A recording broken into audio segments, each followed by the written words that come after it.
Selamat datang di channel saya Serangga Gatal. Jangan lupa di subrek, like and share. Mimin doakan semoga kita sehat semua. Oke, kita mulai.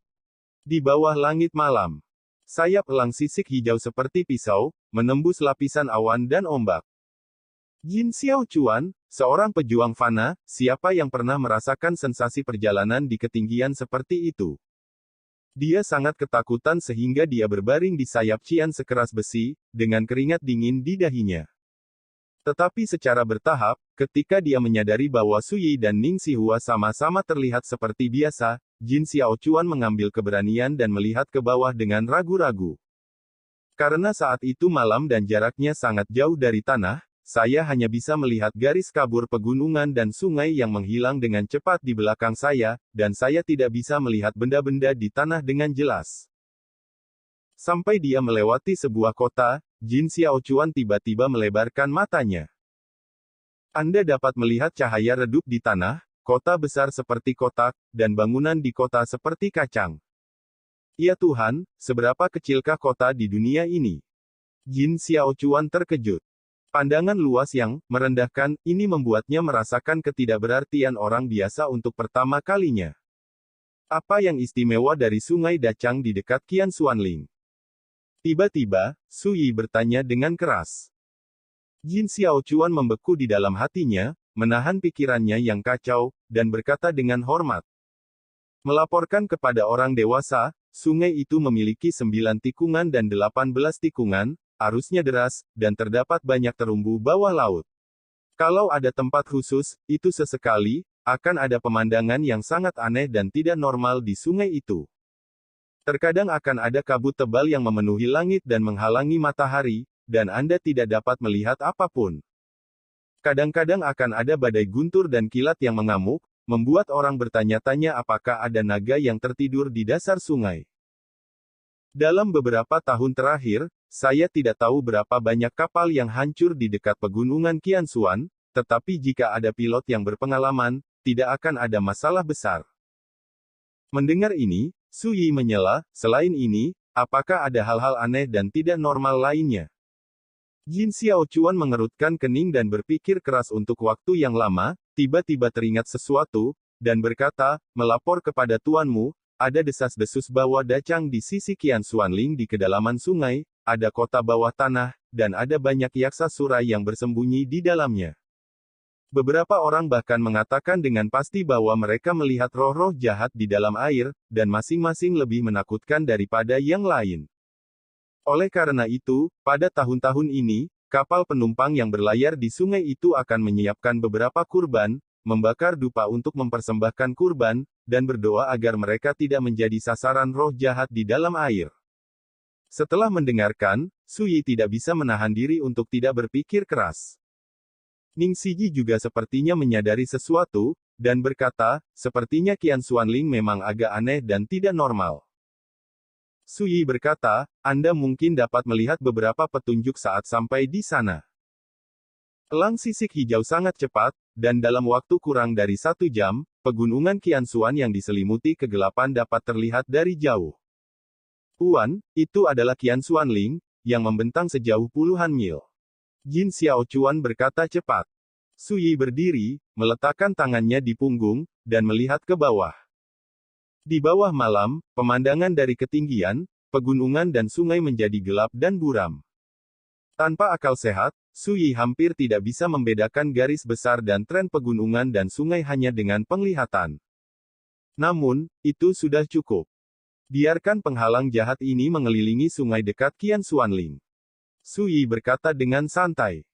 Elang sisik hijau segera mengeluarkan teriakan tidak puas ketika dia mendengar kata, penghalang jahat, menoleh dan memelototi Su Yi. Ning Xiji dengan ringan menepuk kepalanya dan terkekeh, Kinger, jangan kasar dan ganggu sesama Tao ini, aku bisa melindunginya, aku tidak bisa hidup denganmu. Pupil emas elang bersisik biru sedikit mengembun, dan kemudian mereka melayang di udara dengan jujur. Bintang-bintang redup, gunung dan sungai di malam hari. Kabut memenuhi udara. Di mata Su Yi, dia melihat bagian sungai selebar ratusan kaki dan bengkok seperti cacing tanah. Gelombang tinggi bisa terdengar.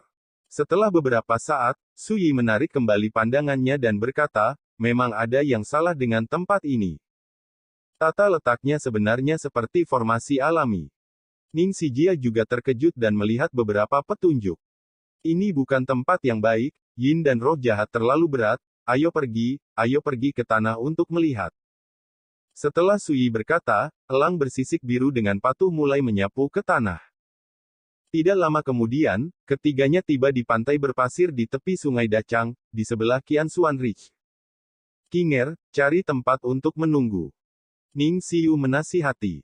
Elang sisik hijau terbang menjauh. Apa yang bisa kamu lihat? Ning Xijia bertanya. Dan EBSP, Anda dapat menggunakan kekuatan persimpangan pegunungan dan urat air untuk mempertahankan pengoperasian formasi besar. Sui berkata dengan santai. Ning Xi mengangkat alisnya sedikit dan berkata, mungkinkah seorang biksu Yuan Dao membuka gua di dasar sungai ini? Sulit dikatakan, jika Anda menguasai beberapa trik pembentukan susunan, bahkan karakter di alam pengumpulan Qi dapat memanfaatkan lanskap ini untuk membentuk susunan besar. Sui merenung, tapi yang pasti adalah banyak hal abnormal yang terjadi di sini selama bertahun-tahun semuanya terkait dengan formasi hebat ini. Mari kita cari di tempat lain. Berbicara, dia berjalan di sepanjang tepi sungai. Ning Xihuan dan Jin Xiaochuan mengikuti. Malam sudah gelap dan airnya bergejolak. Setelah setengah jam berjalan, Sui tiba-tiba berhenti dan melihat ke sungai tidak jauh. Ada karang dengan jarak beberapa meter, hanya sebagian kecil air yang tersingkap. Melirik karang sejenak, Sui berkata, menarik, sungai ini memang tempat yang bagus untuk menyembunyikan kotoran, sangat cocok untuk karakter seperti hantu dan hantu. Budidaya selam. Jika saya membacanya dengan benar, seharusnya ada domain hantu dengan ukuran yang cukup besar di bawah sungai dengan 9 tikungan dan 18 tikungan. Yang disebut domain hantu adalah tempat di mana hantu hidup berkelompok, atau desa, atau kota, yang sebagian besar terletak di tempat terpencil dan gelap yang tidak dapat dilihat oleh dunia. Alam hantu. Jadi, menggunakan lanskap ini untuk membangun formasi hebat kemungkinan besar adalah pembudidaya hantu yang kuat. Ning Xijia mau tidak mau menunjukkan ketertarikannya, dan pada saat yang sama dia diam-diam terkejut. Dia telah mengamati perjalanan ini untuk waktu yang lama, tetapi dia hanya dapat melihat beberapa petunjuk, jauh dari Sui, yang tampaknya telah memahami rahasia tempat ini di dalam hati. Tanah hantu. Jin Xiaochuan menggigil, menelan ludah, dan mengubah ekspresinya. Jadi, apakah benar-benar ada yaksa dan roh jahat di bawah sungai ini? Apa yang kamu takutkan, bahkan jika ada hantu, tidak ada yang perlu ditakuti. Ning Xiji menggelengkan kepalanya. Pada saat ini, Sui mengetuk labu bergizi jiwa yang tergantung di pinggangnya dengan jarinya, Qingwan. Kulit gadis itu halus dan seputih salju, matanya besar dan berair. Dia membungkuk sedikit dalam kehampaan, menundukkan kepalanya dan berkata dengan takut-takut, Waner telah melihat master abadi sebelumnya. Ning Xiu dan Jin Xiaochuan terkejut. Mari kita cari tahu di mana Yin Qi terdekat. Sui memesan dengan santai. Qingwan mengangguk cepat.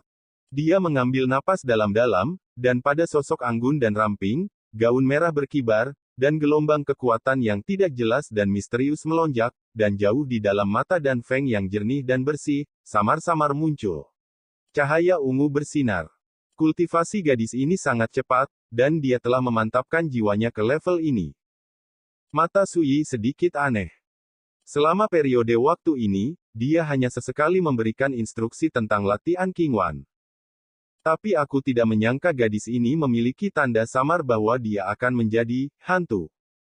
Selama kamu menjadi hantu, jiwamu tidak akan takut terkena sinar matahari, dan ketika kamu berjalan di dunia, kamu tidak berbeda dengan orang biasa.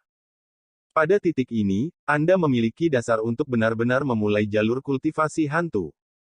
Selain itu, pembudidaya hantu berbeda dari pembudidaya biasa. Asal-usul tubuh mereka adalah kekuatan jiwa, dan mereka tidak perlu melunakkan kekuatan dan darah mereka seperti prajurit.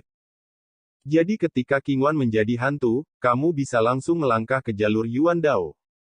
Itu benar, tubuh jiwa Qingwan murni dan langka, di mata tukang reparasi hantu, ini jelas merupakan bibit bagus yang sulit dilihat dalam 10.000 tahun. Dan 10 arah Asura Sutra, yang saya ajarkan adalah kitab suci Tao tertinggi yang dibuat oleh Kaisar Hantu Siming di Gurun Besar. Rahasia pertama.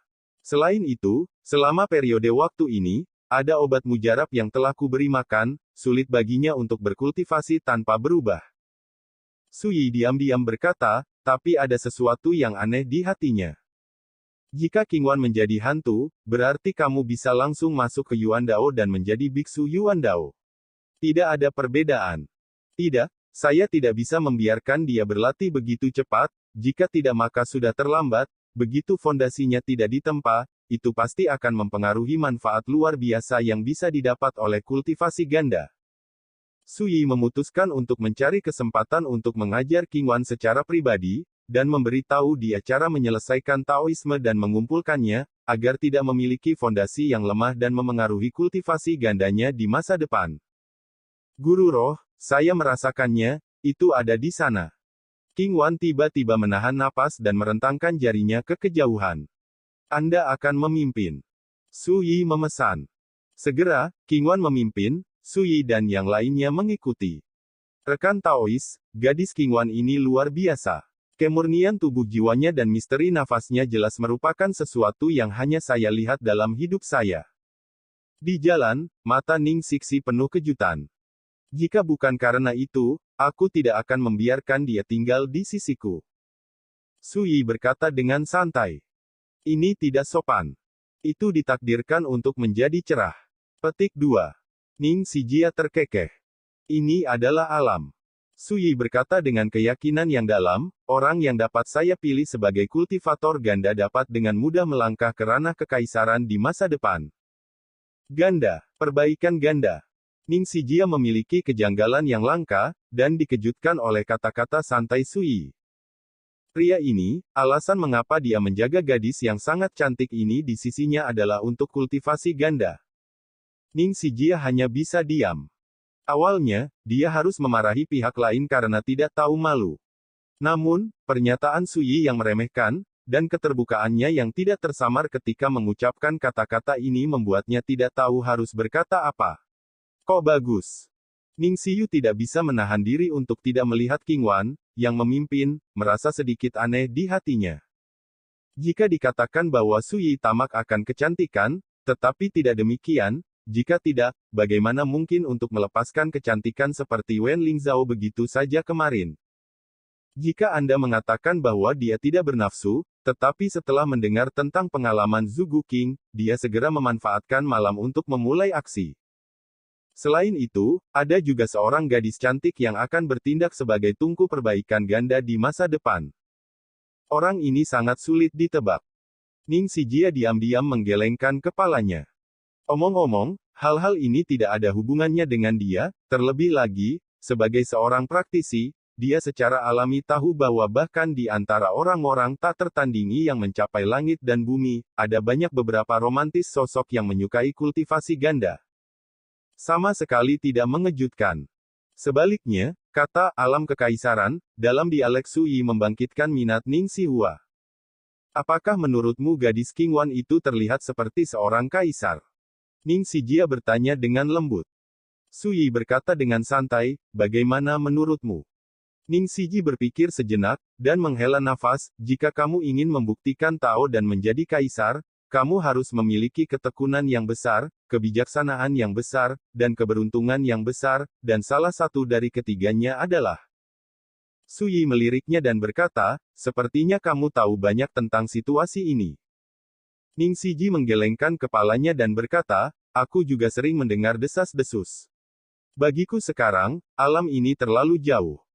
Lalu dia bertanya, bagaimana denganmu, rekan Tao? Suyi tersenyum dan berkata, kamu tidak perlu menguji, aku saat ini hanyalah anak laki-laki di tahap tengah Qi Gathering. Ning Sijia sedikit kecewa, orang ini cukup ketat. Selama saya memiliki lebih banyak kontak, saya tidak akan mempercayainya, dan saya tidak akan dapat memperoleh wawasan tentang beberapa rahasia Anda dari petunjuk. Ning Sijia diam-diam berkata. Sepanjang jalan, Jin Xiaochuan tetap diam, sama sekali tidak dapat memahami apa yang dikatakan Suyi dan Ning Siyu, tetapi dia menjadi semakin berhati-hati. Salah satunya adalah Master Istana Akademi Tianyuan yang legendaris dan misterius, dan yang lainnya adalah seorang pemuda misterius yang membuat tuan dari keluarga Zheng terhormat. Bagi Jin Xiaochuan, itu seperti dua dewa, dan dia tidak bisa tidak kagum. Tidak jauh, King Wan tiba-tiba berkata, Xianxi, tidak jauh di depan adalah tempat dengan yin paling banyak di daerah sekitarnya. Su Yi mengangkat matanya dan melihat bahwa di bawah kegelapan puluhan meter jauhnya, permukaan sungai bergolak, dan kabut tebal menguap, dan berubah menjadi pusaran air. Hanya dengan satu pandangan, Su Yi menilai bahwa ini adalah jalan kehidupan yang menuju ke dasar sungai Dachang. Ini juga merupakan pintu hidup yang dibentuk oleh lanskap. Dari sini, kamu bisa memasuki alam hantu bawah laut. Ning Xijia juga melihatnya, dan matanya berbinar. Ada yang datang, sembunyikan dulu. Su Yi telah membawa semua orang ke balik batu besar di pantai. Seolah-olah, bukan manusia. Di kedalaman mata Ningsi, ada cahaya keemasan samar, dan dia melihat ke kejauhan. Di malam yang gelap, sedikit cahaya jernih muncul dari pegunungan yang jauh, menuju ke sini. Itu tim yang aneh. Di depan mereka, ada 4 hantu kecil dengan siluet samar, diselimuti kabut hitam, memimpin jalan, dengan lentera kertas putih di masing-masing tangan, dan lampu-lampu hijau samar. Duduk di kursi sedan adalah seorang pria dengan kepala botak dan mata biru, pipi gemuk dan berminyak, dan kalung rosario hitam yang dipoles tengkorak di lehernya. Dengan ini, tim mendekat, dan yin di kekosongan tiba-tiba menebal, membawa udara dingin yang menggigit. Jin Xiaochuan terkejut dan menggigil, dan matanya membulat. Apa-apaan ini, sungguh megah. Segera, tim ini mencapai permukaan sungai, dan ketika mereka mendekati pusaran yang dibalikkan oleh kabut, sosok itu menghilang sedikit demi sedikit. Ini. Jin Xiaochuan menggosok matanya, mengira dia sedang berhalusinasi. Hantu yang diubah oleh hantu paling-paling sebanding dengan sosok master. Mata Ning Xiyu menunjukkan sedikit rasa jijik. Dia berbicara tentang hantu tua botak bermata biru yang duduk di kursi sedan. Adapun hantu-hantu kecil itu, mereka benar-benar diabaikan. Hakim Taois barusan bagus. Sangat mungkin ada alam hantu yang tersembunyi di bawah air. Ning Xiji tidak bisa menahan diri untuk tidak melirik Su Yi. Saat dia berbicara, suara gemerisik tiba-tiba datang dari pegunungan di kejauhan. Berikutnya, seorang lelaki tua dengan tongkat dan peri, berjalan dari malam. Anehnya matanya biru. Dia berdiri di tepi sungai Dachang dan melihat sekeliling sebentar, lalu berjalan lurus, melangkah ke dalam kabut di permukaan sungai, dan menghilang dalam sekejap. Monster yang terbuat dari tumbuhan dan pohon, penampilan dan nafasnya tidak berbeda dengan manusia biasa. Jalan meditasi. Ning Xijia terkejut. Ini memang monster. Tergantung pada situasinya, ia juga mengetahui beberapa metode kultivasi yang dangkal. Adapun kekuatan, tidak ada gunanya merengek. Su Yi mengangguk. Roh dan sejenisnya, semua dapat diklasifikasikan sebagai setan. Monster ini, tidak seperti monster di dunia, secara alami dibesarkan dan memiliki kecerdasan. Namun, tidak mudah untuk menjadi pembudidaya iblis. Terutama untuk beberapa iblis dengan garis keturunan khusus atau bakat unik, jika mereka ingin memulai jalan budidaya iblis, mereka harus melalui kesulitan yang tak terbayangkan. Seperti kurcaci yang dilihat Su Yi di hutan persik di Gui Muling, itu adalah roh yang lahir di pohon persik api, meski bisa berubah wujud menjadi manusia, tapi jauh dari mampu benar-benar merosot menjadi tubuh manusia, jadi tentu saja itu bukan pembudidaya iblis. Dan lelaki tua dengan tongkat yang baru saja kulihat hanyalah sosok manusia. Menarik, tempat ini tidak hanya dihantui oleh hantu, tetapi juga hantu dan karakter lainnya. Apa yang akan mereka lakukan? Ning Xiwei sangat tertarik. Langit dan bumi jernih dan keruh, semua hal memiliki yin dan yang, dan di dunia sekuler ini, ada juga dunia gelap yang sesuai. Namun, masyarakat dunia hidup berkelompok dan tinggal di kota. Di zaman biasa, sulit untuk melihat hantu, dan monster ini berjalan dalam kegelapan. Hanya praktisi yang kurang lebih dapat memahami pintu di dunia yang gelap ini. Kita lihat saja nanti. Su Yi berkata, menatap ke kejauhan. Dia punya firasat bahwa malam ini tidak akan ditinggalkan. Benar saja, tidak butuh waktu lama untuk terdengar celoteh dan tawa samar di kejauhan. Pertemuan Dharma Dongtian, yang diadakan oleh Wu Huan Suijun, konon melibatkan banyak orang kuat, tapi aku tidak tahu apakah itu benar atau tidak. Anda akan mengetahuinya saat tiba di 9 kota melengkung. Juga, percakapan semakin keras. Dia setinggi tiang bambu, mengenakan kain kabung, dengan pipi panjang dan sempit, dan ular perak ramping seputih salju melingkar di lehernya. Pendek adalah kurcaci dengan rambut dan janggut putih. 2 sprite lagi. Ning Sijia dapat melihat detail kedua orang ini secara sekilas. Pada saat ini, Su Yi tiba-tiba berkata, ini kebetulan, akhirnya aku mendapatkan karakter yang bisa memimpin. Berbicara, dia berjalan mendekat. Siapa? Ular perak yang melilit lehernya mengangkat kepalanya, menelan huruf ular, dan hendak bergerak. Ternyata adalah seorang remaja manusia. Ketika dia melihat penampilan Su Yi, pria jangkung dan kurus itu menghela nafas lega dan berkata dengan sikap mencela diri sendiri, semakin aku hidup, semakin aku hampir merasa takut. Musuh telah mengikuti kita. Kurcaci di satu sisi tertegun, dengan ekspresi tidak percaya di wajahnya. Pria jangkung dan kurus itu tidak bisa menahan tawa dan menggoda, Tao Sanjun, ada apa denganmu, apakah kamu takut dengan pria kecil ini? Suara itu jatuh begitu saja. Kurcaci, yang dipanggil Tao Sanjun oleh pria jangkung dan kurus, berlutut langsung ke tanah, tampak bersemangat dan saleh, Tao Qingshan kecil, lihat Tuan Abadi. Pria tinggi kurus itu menatap kosong, apa yang terjadi? Bangun, ada yang ingin saya tanyakan. Su Yi berbicara dengan tenang. Kurcaci ini adalah roh yang sama yang menjaga pohon persik api untuk Ge Changling, Raja Menelan Laut, di Gunung Guimu. Pada awalnya, Su Yi hanya mengambil 3 buah persik api murni yang matang dari lawannya. Tentu saja, sebagai ucapan terima kasih, Su Yi juga memberikan Huayu Dao Dian kepada pihak lain, koleksi Yao Dao terbaik. Tao Qingshan bangkit dengan cepat dan berdiri di sana dengan hati-hati, dengan kekaguman yang tak tersamar di antara alisnya. Tao Sanjun, apakah ini makhluk abadi yang memberimu anugerah, pencerahan? Pria jangkung dan kurus itu berteriak seolah dia mengingat sesuatu. Tepat. Penampilan kurcaci Zhuang Sudao. Pria jangkung dan kurus itu lamban sejenak, lalu tiba-tiba jatuh ke tanah, dan bersujud. Fujinaga kecil tidak memiliki mata, dia telah menyinggung Tuan Abadi sebelumnya, dan saya berharap Tuan Abadi akan memaafkannya. Su Yi mengabaikannya dan berkata kepada Tao Qingshan, mengapa kamu datang ke sini dari Guimu Ling? Melapor ke Immortal Master, beberapa hari yang lalu, Xiao menerima undangan yang mengatakan bahwa Wu Huan Suijun akan mengadakan Fa Dongtian di kota Jiukunya, ya, jadi silakan datang untuk menonton upacaranya. Tao Qingshan tidak berani bersembunyi, dan berkata dengan hormat. Su Yi mengangkat alisnya dan berkata, ceritakan padaku tentang Wu Huan Suijun dan kota Jiuku secara mendetail. Tao Qingshan terkejut sesaat, dan dengan cepat menjelaskan.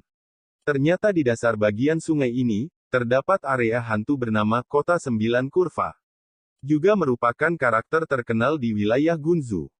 Dan apa yang disebut pertemuan Dharma Dongtian, diprakarsai oleh Wu Huan Suijun, penguasa kota 9 lagu, dan mengundang monster terkenal di Gunzu. Ayo bertemu dengan hantu. Dikatakan bahwa pada konferensi Dharma Dongtian ini, Wu Huan Suijun akan mengumumkan sebuah acara besar. Tao Qingshan tidak tahu apa acara besar itu. Setelah mendengarkan, Su Yi tidak bisa menahan tawa. Apa Wu Huan Suijun, seorang kultivator hantu di dunia sekuler, pertemuan Dongtian Dharma macam apa yang diadakan, dan dia benar-benar menganggap dirinya sebagai seorang kultivator. Sekian dulu update-annya, tunggu lanjutannya di channel saya Serangga Gatal, di subscribe ya guys. Terima kasih.